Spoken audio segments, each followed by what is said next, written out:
পৃথিবীতে সব মা-ই মা না, খারাপ মাও আছে। দুর্ভাগ্যবশত আমার মা হয়তো আমাকে সেই পরিমাণ ভালোবাসতে পারেনি। আমার পরিবারের কাছে সবসময় সোনার ডিম পাড়া একটা হাঁস ছিলাম, দুধ দেওয়া একটি গরু ছিলাম, টাকা ছাপানোর মেশিন ছিলাম। সন্তান হিসেবে কখনোই ভালোবাসাটা পাইনি। এরপরও কোনো অভিযোগ নেই, এখনো নেই। হাসিব খানের তথ্যচিত্রে থাকছে ডেস্ক রিপোর্ট। আমি অনেক কিছু ফেস করেছি তাদের দ্বারা, নির্যাতিত হয়েছি, লাঞ্ছিত হয়েছি। ঢালিউডের অন্যতম জনপ্রিয় নায়িকা সাদিকা পারভিন পপি, যিনি একাধিক জাতীয় চলচ্চিত্র পুরস্কার প্রাপ্ত, দীর্ঘদিন ধরে শোবিজ থেকে আড়ালে ছিলেন।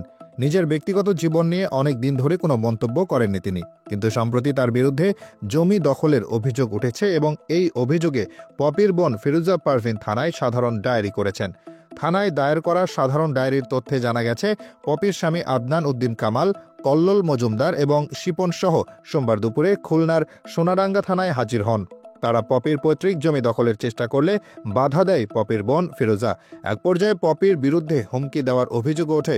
পপির মা মরিয়ম বেগম বলেন, আমার মেয়ে আগে ভালো ছিল, কিন্তু বিয়ের পর স্বামীর প্ররোচনায় আমাদের অনেক হুমকি ধমকি দিয়েছে।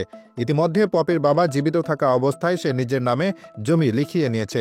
এদিকে দীর্ঘ 3 বছর পর ক্যামেরার সামনে এসে পপি তার পরিবারের বিরুদ্ধে প্রকাশ্যে অভিযোগ তোলেন। সামাজিক যোগাযোগ মাধ্যমে একটি ভিডিও পোস্ট করে তিনি বলেন, আমি এখন একজন ব্যর্থ মানুষ। আমার হাতে যাদের লালন পালন করেছি তারা আমাকে অযোগ্য বলে মনে করে। এখন আমি তাদের কাছে গলার কাঁটা। পপি আরও বলেন, যারা আমার ভালোবাসা পেয়েছিল আজ তারা আমার শত্রু হয়ে গেছে। পরিবার আমাকে ঠকিয়েছে, আমাকে শারীরিকভাবে নির্যাতন করেছে, টাকা চুরি করেছে, এমনকি আমাকে খুন করানোর জন্য খুনি টাকা দিয়ে ভাড়া করেছে। পপি তার ভিডিও বার্তায় আরও বলেন, আমার মা ভাই বোনেরা আমাকে সবসময় সোনার ডিম পাড়া হাঁসের মতো ব্যবহার করেছে। তারা আমার টাকায় জীবনযাপন করেছে, কিন্তু কখনোই আমাকে ভালোবাসেনি। পপির বোন ফিরোজা পারভিন থানায় যে সাধারণ ডায়েরি করেছেন, সেখানে দাবি করা হয়েছে যে 2008 সালে পপি নিজের কষ্টার্জিত টাকায় 6 কাঠা জমি কিনেছিলেন, কিন্তু তার মা ভাই বোনদের অত্যাচারের কারণে আজও সেই জমি ভোগ করতে পারেননি। এমনকি জমির রাস্তাও তাকে ব্যবহার করতে দেয়নি। অভিনেত্রী পপি তার ভিডিওতে বলেন, আমার সব কিছু তাদের নিয়ন্ত্রণে ছিল, আমি ছিলাম একটি মেশিন।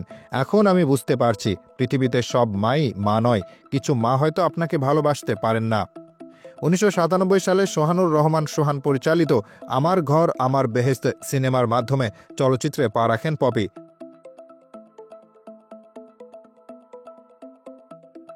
তার প্রথম মুক্তিপ্রাপ্ত সিনেমা কুলি ছিল এক সময়ের ব্যবসায় সফল সিনেমা, কিন্তু এই মুহূর্তে তিনি নিজের পরিবারের কাছে যে হিংস্রতার শিকার হয়েছেন তা নিয়ে তিনি দুঃখ প্রকাশ করেছেন। এখন তিনি নিজের সম্পত্তি ফিরে পেতে ফের থানায় জিডি করেছেন। পপির ভাষায়, জমি ফিরিয়ে না দিলে প্রয়োজনে মামলা করব।